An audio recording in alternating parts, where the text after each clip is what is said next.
नमस्कार दोस्तों, राजस्थान उच्च न्यायालय कनिष्ठ निजी सहायक हिंदी डिक्टेशन 70 शब्द प्रति मिनट। Ready 5 4 3 2 1 start. वर्तमान कार्यवाही में अपीलार्थी द्वारा जोर दिया गया आधार ब्याज की दर में संशोधन से संबंधित है और इस अपील का दायरा इस प्रश्न तक सीमित है। विराम। अपीलार्थी की ओर से प्रस्तुत अधिवक्ता ने कहा कि उनका दावा वास्तव में 29% मुकदमेबाजी का इंतजार के लिए था और मध्यस्थ ने पहले ही इसे घटाकर 18% कर दिया था। विराम। 1996 अधिनियम की पूर्व संशोधित धारा 31 (7) की ओर इशारा करते हुए यह तर्क दिया गया कि उच्च न्यायालय ने वैधानिक ब्याज दर को कम करके गलती की। इस प्रावधान में निर्धारित किया गया है कि यदि मध्यस्थ ने प्रदान की गई राशि पर ब्याज दर के संबंध में कोई विशिष्ट निर्देश नहीं दिया है तो ऐसी राशि पर 18% प्रति वर्ष का ब्याज लगेगा। विराम। मध्यस्थ ने मामले पर ठीक से विचार किया था और तदनुसार 5 दावों पर 18% पिछला लंबन के दौरान और भविष्य का चक्रवृद्धि ब्याज दिया था, जिसकी जिला न्यायालय ने पुष्टि की थी। विराम।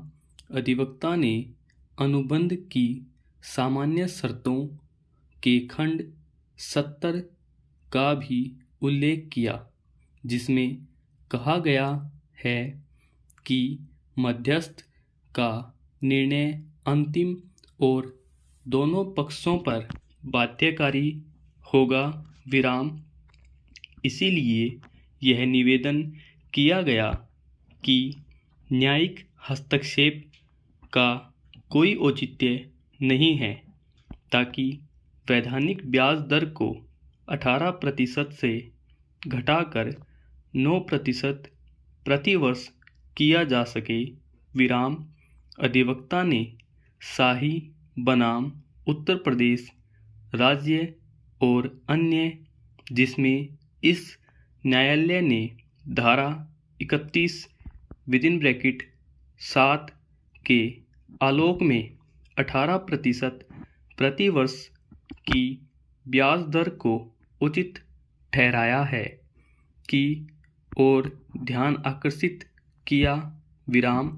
इसके अलावा इस न्यायालय के निर्णय पर सचिव सिंचाई विभाग उड़ीसा राज्य बनाम GC रॉय में यह तर्क देने के लिए अवलंब लिया गया था कि जब पक्षकारों के बीच समझौता ब्याज देने पर प्रतिबंध नहीं लगाता है और जहां पक्षकार मध्यस्थ को भेजे गए विवाद में ब्याज का दावा करता है, तो मध्यस्थ के पास मुकदमेबाजी का इंतजार देने की शक्ति होती है।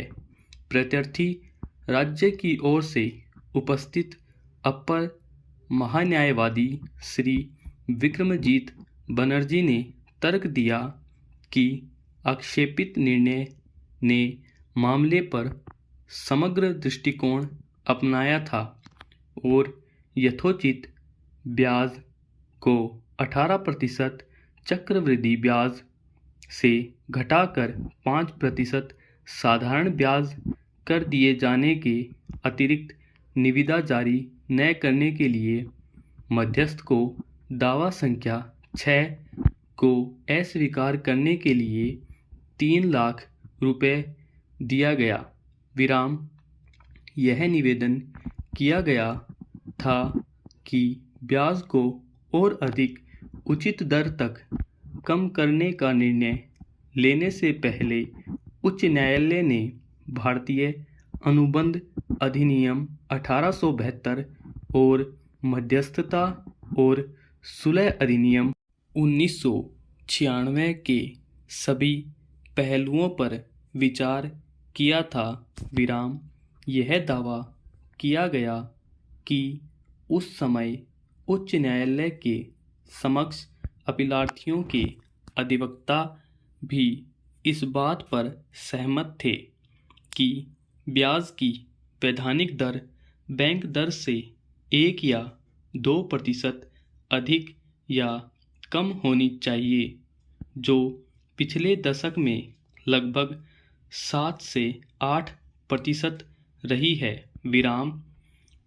फलस्वरूप ब्याज की 18% चक्रवृद्धि दर पूरी तरह से अनुचित थी और इसमें संशोधन की आवश्यकता थी। विराम। एएसजी ने इस न्यायालय के कई निर्णयों पर अवलंब लिया। ग्रेटर मुंबई नगर निगम और अन्य बनाम प्रतिभा इंडस्ट्रीज लिमिटेड और अन्य एक संवैधानिक न्यायालय के रूप में उच्च न्यायालय की अंतर्निहित शक्तियों के दायरे पर जोर देंगे। Oriental structural engineers private limited बनाम केरल राज्य, जिसमें अनुबंध में ब्याज की दर निर्धारित नहीं की गई थी और ट्रिब्यूनल द्वारा दिए गए 18% को अत्यधिक माना गया था और इसलिए इस न्यायालय द्वारा इसे घटाकर 8% साधारण ब्याज कर दिया गया था और इसी तरह post graduate institute of medical education and research Chandigarh बनाम कलसी कंस्ट्रक्शन कंपनी 10, जिसमें इस न्यायालय ने ट्रिब्यूनल द्वारा दी गई ब्याज दर को 18% से घटाकर 9% साधारण ब्याज कर दिया, जबकि 18% ब्याज दर पर सहमति यह देखते हुए की थी कि यह लगभग 20 साल पहले पारित किया गया था। विराम। Please like, share, subscribe and press the bell icon for more updates. Thank you.